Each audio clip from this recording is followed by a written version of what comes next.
Hello friends, welcome to our YouTube channel TSP classes. तो कैसे हैं आप सब? आई होप आप लोग बिल्कुल ठीक होंगे। तो चलिए, आज की वीडियो में हम डिस्कस करने वाले हैं यूपी डीएलएड थर्ड सेमेस्टर का जो आपका पेपर 2 है, यानी कि समावेशी शिक्षा। उसकी आप सभी को पता है लघु उत्तरी की क्लासेस कराई जा रही हैं। तो आज आपके जो है लघु उत्तरी क्लास की ये थर्ड क्लास है, ठीक। तीसरी क्लास ये है, एक क्लास और होगी और आपका लघु उत्तरी प्रश्न खत्म हो जाएगा। तो देखिएगा, बहुत सारे बच्चे बोल रहे थे कि मैम जो है आप लघु उत्तरी प्रश्न को भी करा दीजिए, तो इस वजह से हम लोग करा रहे हैं।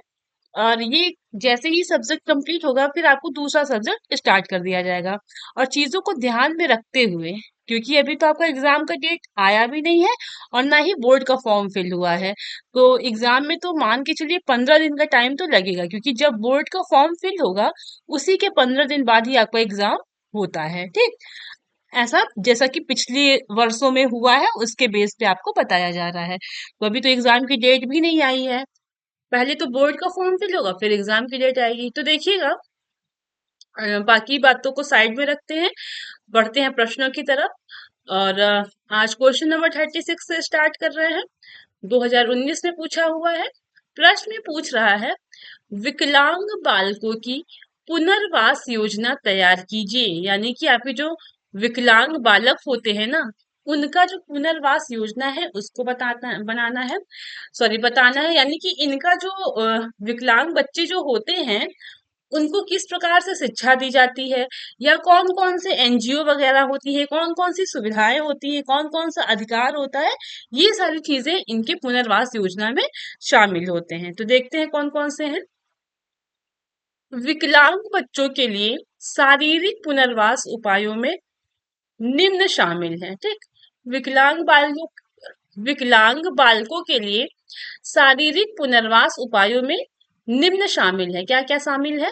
तो विकलांग बच्चों की शिक्षा शामिल है, जिला विकलांग पुनर्वास केंद्र है, विकलांग व्यक्तियों के अधिकार हैं, ठीक है, विकलांग व्यक्तियों के लिए एनजीओ है। आए बात समझ में?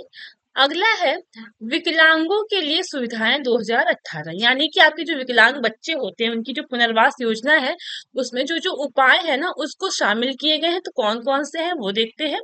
तो वही हमने देखा, विकलांग बच्चों की शिक्षा, जिला विकलांग पुनर्वास केंद्र, विकलांग व्यक्तियों के अधिकार, विकलांग व्यक्तियों के लिए एनजीओ और विकलांगों के लिए सुविधाएं 2018, ठीक। चलिए, ये देखिएगा आपके, देखते हुए चलेंगे हम। अब इसको थोड़ा डिटेल में पढ़ लेंगे। हालांकि एग्जाम में आपसे जो पूछता है ना, तो आप हेडिंग डाल के 1 से 2 लाइन लिखेंगे तो सही है। बाकी जिस तरह से सीरीज में दिया रहता है, अगर आप उस तरह से लिखने का कोशिश भी करेंगे, इतना तो बच्चा लिख ही नहीं पाएगा। लेकिन आप इतना डिटेल में या एक प्रश्न के पीछे ही अगर आप आधे घंटे दे देंगे, तो आप 40 क्वेश्चन को कैसे कवर करेंगे, है ना। 50 नंबर का जो होता है उसमें लगभग 40 क्वेश्चन पूछे जाते हैं, 15 बहुविकल्पी होता है आपका, और अति लघु होता है, फिर लघु उत्तरी होता है। तो चलिए देखते हैं, पहला देख लेते हैं कि जो विकलांग बच्चे होते हैं उनकी शिक्षा कैसे होती है, ये हम देख लेंगे। तो देखिएगा, जो बच्चे शारीरिक या मानसिक रूप से विकलांग हैं उनके लिए शिक्षा का प्रावधान होना चाहिए। यानी कि जो बच्चे सामान्य नहीं है, जो शारीरिक या मानसिक रूप से विकलांग है, उनके लिए भी क्या होना चाहिए? शिक्षा का प्रावधान होना चाहिए। ऐसा नहीं कि वो अगर शारीरिक और मानसिक रूप से विकलांग है तो उनको शिक्षा का अधिकार ही नहीं है, ऐसा नहीं, उनके लिए भी शिक्षा का प्रावधान होना चाहिए, ठीक। अधिकांशतः समाज में प्रचलित धारणा है कि शारीरिक और मानसिक रूप से विकलांग बच्चे शिक्षा पाने के अधिकारी नहीं हैं। वही अभी मैंने जो बताया कि अधिकांशतः समाज में यह मतलब प्रचलित है, या धारणा है, या लोग कहते भी है कि जो शारीरिक और मानसिक रूप से जो विकलांग है उनको क्या शिक्षा पाने का अधिकार तो है ही नहीं, ठीक है। विकलांग बच्चों के इस समेकित शिक्षा के तहत 15 से 18 वर्ष तक की उम्र के विकलांग बच्चों को मुफ्त शिक्षा की व्यवस्था की गई है। यानी कि जो इस प्रकार के बच्चे हैं वो 15 से जो 18 वर्ष तक की जो उम्र होती है, उम्र के बच्चे जो हैं, जो विकलांग है मानसिक रूप से और शारीरिक रूप से, उनको मुफ्त शिक्षा की व्यवस्था दी गई है, ठीक है। चलिए आगे देखते हैं। शारीरिक रूप से विकलांग बालकों के अभिभावक और शिक्षकों को इन बच्चों को बोलना सिखाने, चलने फिरने, मित्र बनाने और वे कौशल तथा संकल्पनाएं जो सामान्य बच्चे विकास के दौरान सहज रूप से प्राप्त कर लेते हैं, उन्हें सिखाने के लिए विशेष प्रयास करने होते हैं। ठीक, शारीरिक रूप से जो विकलांग बच्चे होते हैं, ठीक है, उनके जो अभिभावक है या जो शिक्षक है, उन बच्चों को क्या करते हैं, बोलना सिखाते हैं, चलना फिरना सिखाते हैं, मित्र बनाना सिखाते हैं, विभिन्न प्रकार के कौशल उनको प्रदान करते हैं, है ना। अलग अलग चीजें सिखाने का वो प्रयास करते रहते हैं। विकलांग बच्चों को निजी स्कूल में भी आरक्षण देने की बात की गई है, यानी कि जो आपके विकलांग बच्चे होते हैं, उनको जो है प्राइवेट स्कूल में भी क्या होता है, रिजर्वेशन देने की बात कही गई है। ठीक है, गंभीर रूप से विकलांग बच्चों को शिक्षा की मुख्य धारा से जोड़ने के लिए घर पर ही शिक्षा मिलेगी। अनुच्छेद 26 में विकलांग बच्चों को 18 वर्ष की आयु तक निशुल्क शिक्षा देने की बात की गई है। ठीक, ये आपकी विकलांग बच्चों की शिक्षा के बारे में हमने बात कर लिया। अब हम देख लेंगे जिला विकलांग पुनर्वास केंद्र के बारे में। जिला विकलांग पुनर्वास केंद्र क्या है, इसके बारे में हम देख लेंगे। तो जिला विकलांग पुनर्वास केंद्र की स्थापना जिला स्तर पर की गई है, यानी आपका जो जिला विकलांग पुनर्वास केंद्र की स्थापना है वो जिला लेवल पर की गई है। आधारभूत स्तर पर विकलांग व्यक्तियों को व्यापक सुविधाएं उपलब्ध कराने के लिए जिला विकलांगता पुनर्वास केंद्र यानी DDRC की स्थापना के माध्यम में जागरूकता सृजन, पुनर्वास, जमीनी स्तर के कार्यकर्ताओं के प्रशिक्षण, मार्गदर्शन की सुविधाएं प्रदान करने की योजना बना रहा है। ठीक, ये आपका जिला विकलांग पुनर्वास केंद्र है। अब हम देख लेंगे विकलांग व्यक्तियों के अधिकार क्या क्या है, इसको देख लेंगे। तो देखिएगा, इस स्तर पर विकलांगों को उनके अधिकारों से अवगत कराया जाएगा। विकलांगों को समान अवसर, अधिकार, संरक्षण आदि प्राप्त है। इसके अंतर्गत विकलांगों को उनके अधिकार दिलाने का प्रयास किया जाएगा। ठीक, यानी जो विकलांग व्यक्ति है उनको कोई भी अवसर है, जो भी अधिकार है, तो उनको क्या होगा, हर चीजों को प्रदान किया जाएगा। अगला है आपका विकलांग व्यक्तियों के लिए NGO। ठीक, विकलांग व्यक्तियों के लिए जो NGO होता है उसके अंतर्गत क्या होता है देखेंगे। तो इसके अंतर्गत NGO की स्थापना की जाएगी जो विकलांग प्रमाण पत्र जारी करने, पहचान पत्र बनवाने तथा पंजीकरण, गैर सरकारी संगठनों में कार्य आदि कराने में विकलांगों की मदद करेगा। ठीक, अगला देख लेते हैं विकलांगों के लिए सुविधाएं 2018। तो विकलांगों के लिए सरकार ने कई सुविधाओं की 2018 में घोषणा की है, जो कि क्या है, विकलांग पेंशन योजना है, विकलांग व्यक्तियों का आधार कार्ड बनवाना है, विकलांगों के लिए रेलवे टिकट की सुविधाएं फ्री में करवाना है, दिव्यांगों को नौकरी देने वाली कंपनियों को लुभाने के लिए योजना, यानी कि जो आपके विकलांग है उनको कंपनियां जो है क्या करती हैं, नौकरी देने के लिए अलग अलग ऑफर देते हैं। कंपनी को PF और ESIC में 80 वर्ष तक कोई अंशदान नहीं देना होगा, इसका भुगतान सरकार करेगी। कंपनी दिव्यांगों को नौकरी देने की जानकारी देकर सीधा लाभ ले सकती है। ठीक, और इनको रिजर्वेशन भी मिलता है जो आपके विकलांग होते हैं शारीरिक रूप से। ठीक, अगला प्रश्न देखेंगे, यदि किसी बालक की शारीरिक आयु 10 वर्ष है तो उसकी बुद्धि लब्धि कितनी होगी, यही पूछा जा रहा है। तो देखिएगा, यहाँ पे प्रश्न पूरा नहीं दिया हुआ है, सिर्फ आपका, अच्छा ये शारीरिक आयु दिया है ना, हाँ ठीक है। तो बुद्धि लब्धि का सबसे पहले फॉर्मूला देख लेते हैं। तो बुद्धि लब्धि का फॉर्मूला क्या होता है, मानसिक आयु बटे वास्तविक आयु गुणे 100। ठीक, तो चूंकि मानसिक आयु हमें ज्ञात नहीं है ना, मानसिक आयु तो हमें ज्ञात नहीं है, शारीरिक आयु दिया हुआ है, तो मानसिक आयु को ही हम क्या मान लेंगे, वास्तविक आयु मान लेंगे, यानी कि शारीरिक आयु जो है उसी को हम मानसिक आयु भी मान लेंगे, उसी को हम वास्तविक आयु भी मान लेंगे। तो 10 बटे 10 गुणे 100, तो ये कैंसिल हो गया, तो बुद्धि लब्धि कितना हो गया, 100 हो गया, है ना। चलिए अगला प्रश्न हम देखेंगे। अगला प्रश्न आपका परामर्श के प्रकार लिखिए, यानी जो परामर्श होता है वो कितने प्रकार का होता है इसको हमें देखना है। तो परामर्श के प्रकार इस प्रकार है, तो देखिएगा, पहला है आपका मनोवैज्ञानिक परामर्श, दूसरा है आपका नैदानिक परामर्श, तीसरा है आपका मनोचिकित्सात्मक परामर्श, ठीक, चौथा है आपका वैवाहिक परामर्श, अगला है शैक्षिक परामर्श, ठीक, छठा है व्यवसायिक परामर्श, ठीक, सातवां है आपका व्यक्तित्व परामर्श, आठवां है आपका स्थानपन्न परामर्श, ठीक। ये आपके टोटल 8 परामर्श है, प्रकार हैं आपके परामर्श के प्रकार। फिर से देख लेते हैं, मनोवैज्ञानिक परामर्श, नैदानिक परामर्श, मनोचिकित्सात्मक परामर्श, वैवाहिक परामर्श, शैक्षिक परामर्श, व्यवसायिक परामर्श, व्यक्तित्व परामर्श और आपका स्थानापन्न परामर्श, ठीक। चलिए अगला देख लेते हैं। तो किन्हीं 4 गैर सरकारी संगठनों के नाम बताइए, यानी कि जो गैर सरकारी है, यानी कि गवर्नमेंट ऑर्गेनाइजेशन नहीं है, प्राइवेट है। तो देखते हैं, पहला है आपका धर्मार्थ ट्रस्ट, दूसरा है स्वैच्छिक संगठन, तीसरा है लॉयंस क्लब, चौथा है रोटरी क्लब और पांचवा है जेसिन। तो आप कोई भी प्राइवेट संगठन का नाम लिख सकते हैं, हालांकि एग्जाम में पूछा नहीं जाता है। अगला प्रश्न है जो कि 2022 में पूछा हुआ है, प्रश्न 40 देखेंगे, श्रवण बाधित बालकों को शिक्षा किस प्रकार दी जाती है, यानी कि आपके जो बच्चे श्रवण बाधित होते हैं, यानी जो सुन नहीं सकते हैं, उनको किस प्रकार की शिक्षा दी जाती है। तो देखिएगा, श्रवण बाधित बालकों को शिक्षा के लिए निम्नलिखित शिक्षण रणनीतियों को अपनाया जा सकता है, ठीक, यानी जो श्रवण बाधित बालक होते हैं उनकी जो शिक्षा है उसके लिए निम्नलिखित शिक्षण रणनीतियों को अपनाया जा सकता है। पहला है आपका, श्रवण बाधित बालकों को सहायक सामग्री की सहायता से विषय वस्तु को पढ़ाया जाना चाहिए, यानी कि जो श्रवण बाधित बालक होते हैं उनको सहायक सामग्री की सहायता से पढ़ाया जाना चाहिए, यानी जो बच्चे सुन नहीं सकते हैं उनको कैसे पढ़ाएंगे आप, सहायक सामग्री कौन सा यूज करेंगे, आकृति का यूज करेंगे, चित्र का यूज करेंगे, संकेत शब्द का यूज करेंगे ना, मॉडल का यूज करेंगे, मानचित्र यानी मैप का प्रयोग करेंगे।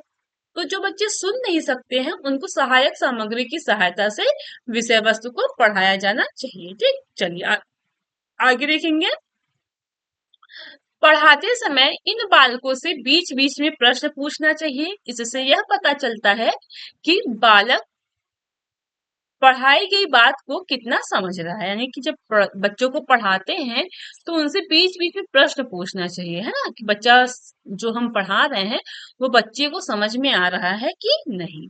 अगला है, श्रवण बाधित बालकों के लिए एक विशेष प्रशिक्षण प्राप्त शिक्षक नियुक्त किया जाना चाहिए, जो अन्य शिक्षकों तथा उसके माता पिता से मिलकर बालकों के शैक्षिक कार्यों में सहयोग प्रदान कर सके, ठीक है।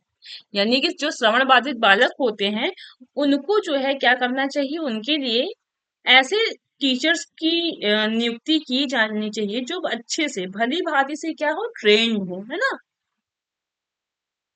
चलिए अगला देखते हैं, श्रवण बाधित बालकों की अधिगम संबंधी कमियों पर विशेष ध्यान देना चाहिए, जिससे उनके लेखन एवं पठन संबंधी समस्याओं को दूर किया जा सके, ठीक, यानी जो श्रवण बाधित बालक होते हैं उनको, ठीक, जो भी शिक्षा से संबंधित कमी है उस पर ज्यादा विशेष ध्यान देना चाहिए शिक्षकों को, ठीक, जिससे क्या हो कि उनकी जो लेखन संबंधी समस्याएं हैं, पढ़ने संबंधी जो भी समस्याएं हैं उन सभी को दूर किया जा सके।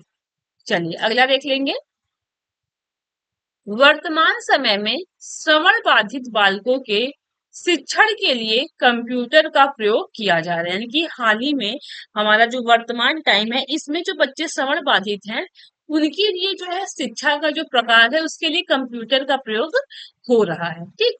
लेविट ने कहा है कि कंप्यूटर का प्रयोग परीक्षण के लिए सफलतापूर्वक किया जा सकता है, ठीक। चलिए अगला देख लेते हैं, श्रवण बाधित बालकों की शिक्षा के लिए कुछ तकनीकी कार्यक्रम बनाने चाहिए, ठीक है। जो आपके श्रवण बाधित बालक हैं उनके लिए जो शिक्षा की कुछ तकनीकी है उनके लिए कार्यक्रम बनाने चाहिए।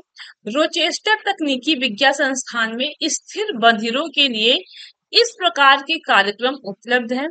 इन कार्यक्रमों को भारतीय संस्कृति के अनुसार परिवर्तित किया जा सकता है तथा नवीन कार्यक्रमों का निर्माण भी किया जा सकता है। ठीक है, चलिए देखते हैं अगला जो कि 2022 में पूछा गया है।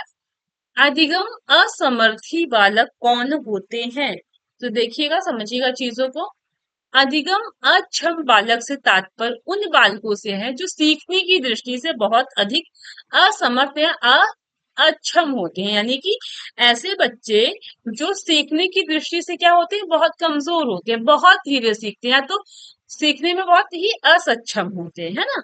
सीखने में अक्षमता या असमर्थता से अभिप्राय किसी ऐसे कठिनाई या असमर्थता से होता है जिसका अनुभव बालक द्वारा अधिगम के मार्ग पर आगे बढ़ने या शैक्षिक दृष्टि से प्रगति करने के दौरान किया जाता है। ठीक, यानी जो अधिगम असमर्थी बालक होते हैं उनको क्या होता है कि वो सीखने की दृष्टि से क्या होते हैं, बहुत धीरे सीखते हैं ना, बहुत स्लो सीखते हैं। चलिए देख लेते हैं ये आपके इनके अनुसार, यस एक क्रिक के अनुसार, ये आपके मनोवैज्ञानिक हैं, इनके अनुसार जो अधिगम अक्षमता है वो क्या है वो हम समझेंगे। तो अधिगम अक्षमता या अपंगता जैसी शब्दावली का प्रयोग उन बालकों के लिए नहीं होता जिन्हें सीखने संबंधी अस्थायी या मामूली सी कठिनाइयों का सामना करना पड़ता है। ठीक, वरन उन बालकों के लिए होता है जिनकी योग्यताएं और शैक्षिक क्षेत्र की उपलब्धियों के बीच बहुत अधिक असमानता या अंतर देखने को मिलता है। समझिएगा, कहने का मतलब ये है कि अधिगम अक्षमता जो है ना, ये उन बालकों के लिए प्रयोग नहीं होता है जो सीखने संबंधी अस्थायी या मामूली सी कठिनाइयों का सामना करना पड़ता है।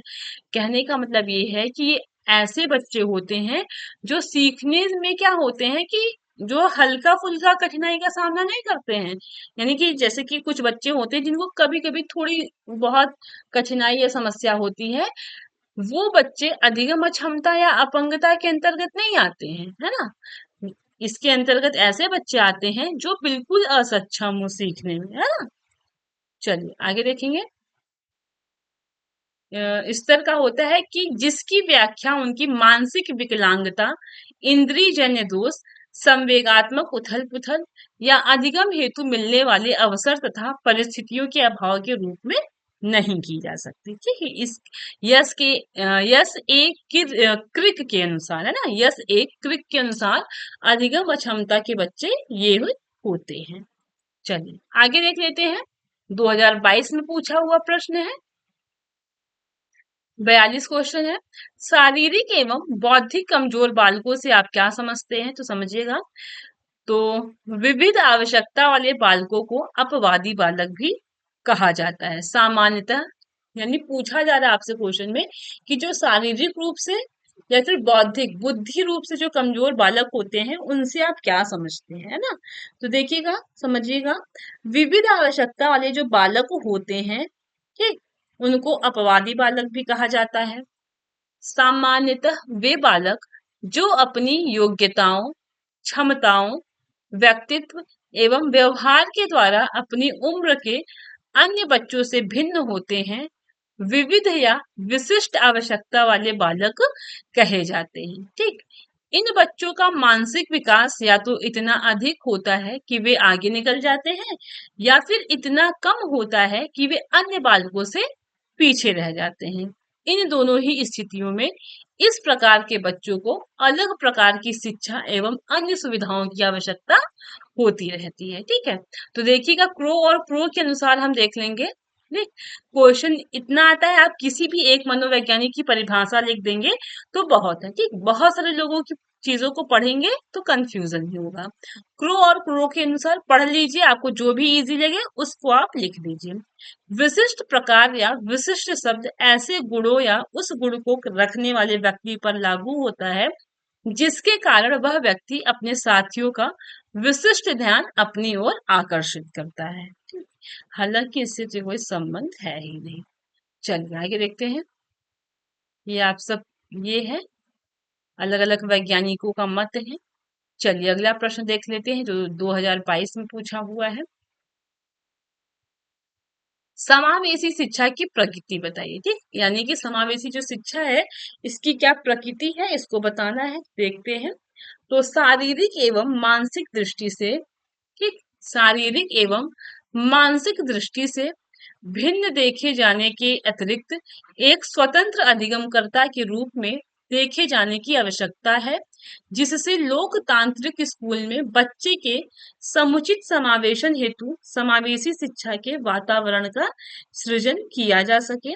समावेशी शिक्षा की आवश्यकता निम्न कारणों से है, यानी कि जो आपकी समावेशी शिक्षा है उसकी आवश्यकता क्यों है, इनका हम कारण one by one point wise पढ़ेंगे। पहला क्या है वो देखेंगे। समावेशी शिक्षा अन्य छात्रों को अपनी उम्र के छात्रों के साथ कक्षा वातावरण में भाग लेने और व्यक्तिगत लक्ष्यों या काम करने हेतु अभिप्रेरित करता है। यानी समावेशी शिक्षा में क्या होता है कि जो बच्चे पीछे रह जाते हैं, चाहे वो शारीरिक या विकलांग रूप से जो भी बच्चे हैं जो पीछे रह जाते हैं, उन सभी बच्चों को, ठीक, सामान्य बच्चों के साथ एक साथ शिक्षा देने का जो है लक्ष्य होता है, जो कि समावेशी शिक्षा के द्वारा वो कंप्लीट किया जाता है। ठीक, अगला है आपका समावेशी शिक्षा प्रत्येक बालक के लिए उच्च और उचित अपेक्षाओं के साथ उसकी व्यक्तिगत शक्तियों का विकास करती है। ठीक, समावेशी शिक्षा जो होता है वो प्रत्येक बालक के लिए उच्च और उचित अपेक्षाओं के साथ उसकी व्यक्तिगत शक्तियों शक्तियों का विकास करती है। ठीक, अगला देख लेते हैं।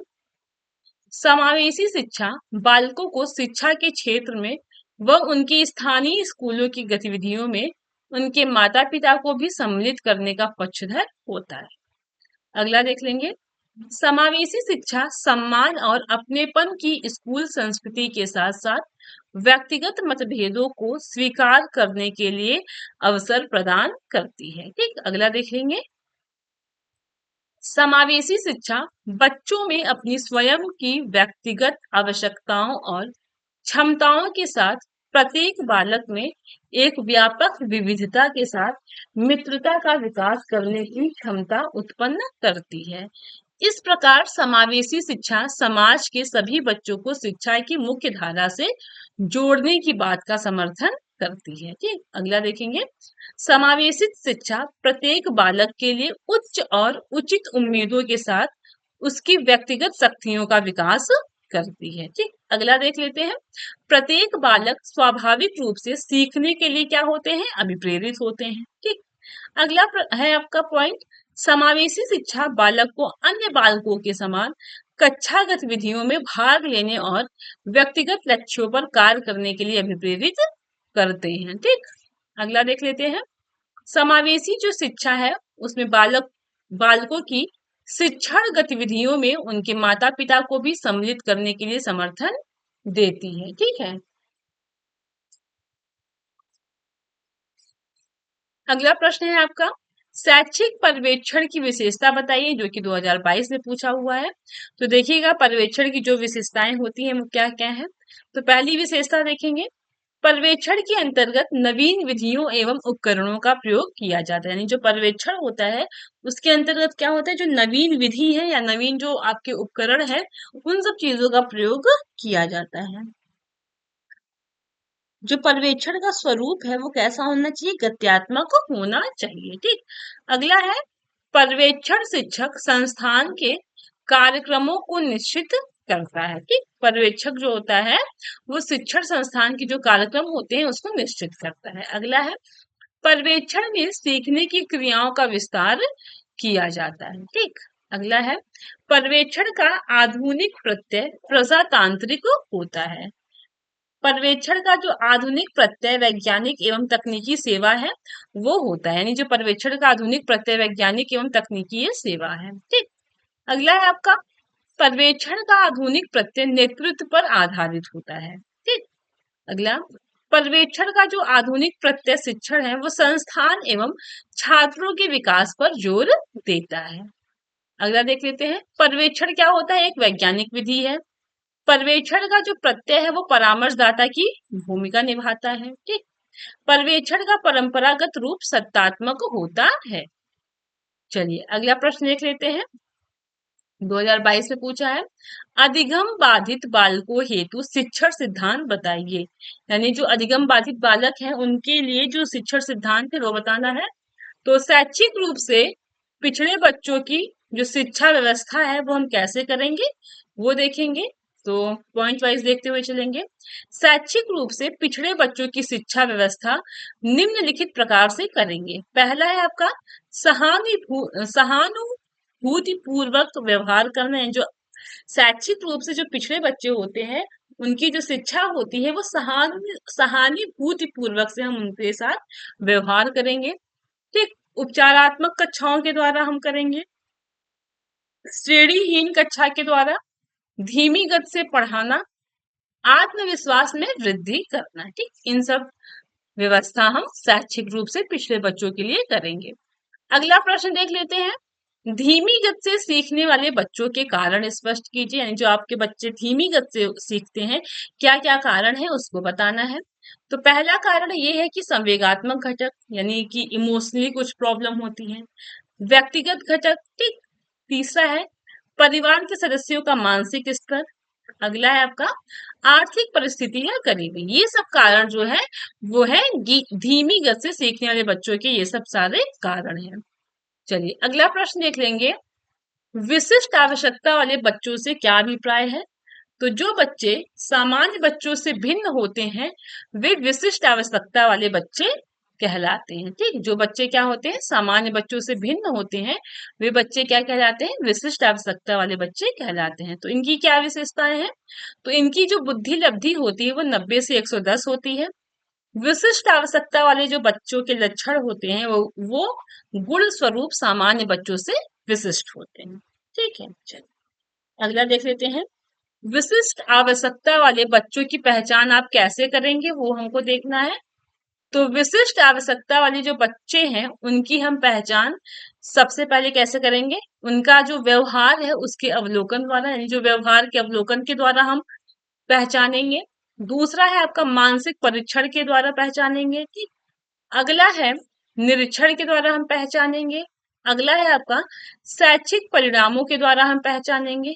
अगला है चिकित्सकीय परीक्षणों के द्वारा हम पहचानेंगे। ठीक, चलिए अगला प्रश्न देख लेते हैं।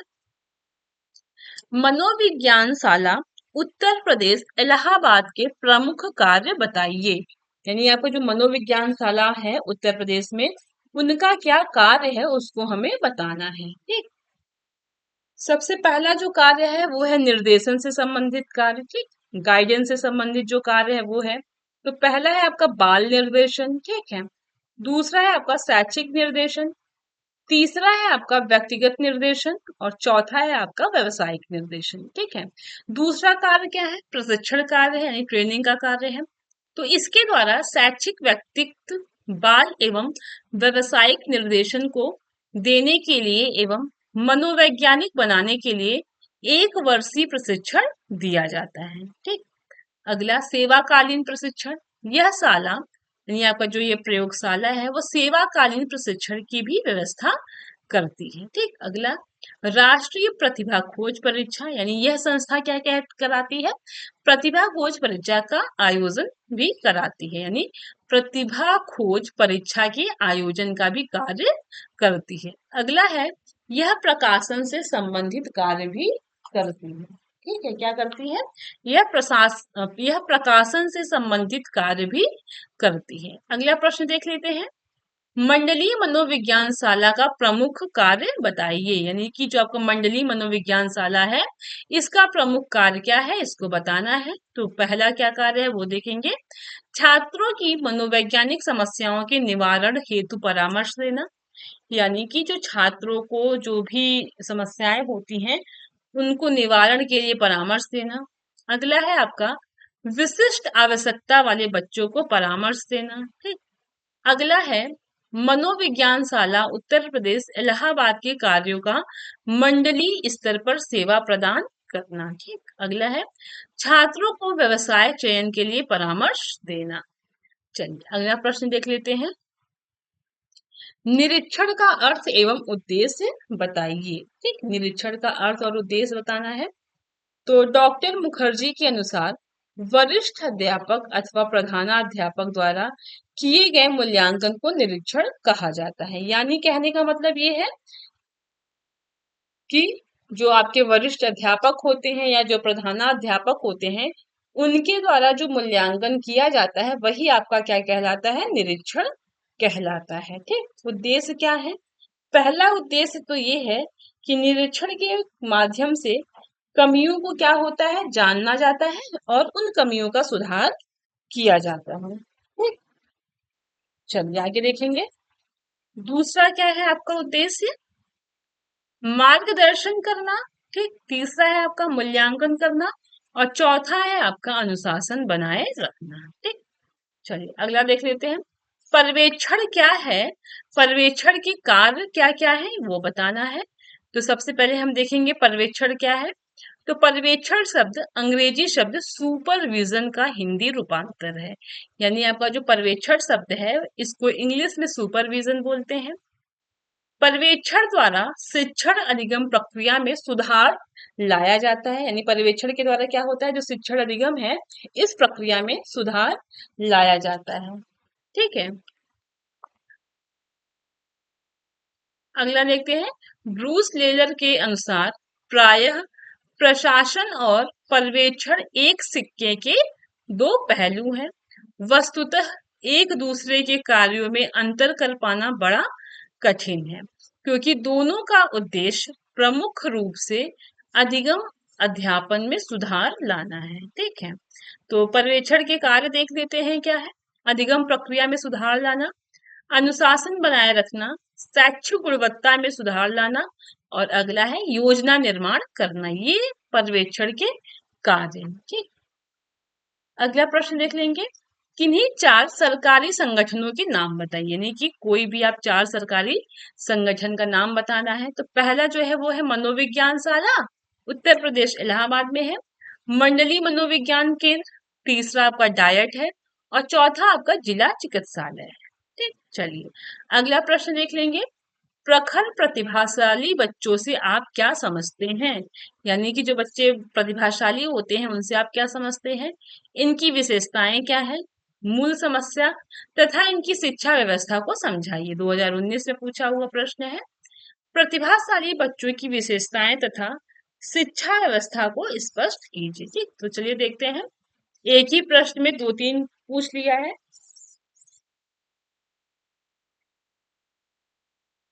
प्रतिभाशाली बच्चे क्या होते हैं पहले वो हम देखेंगे।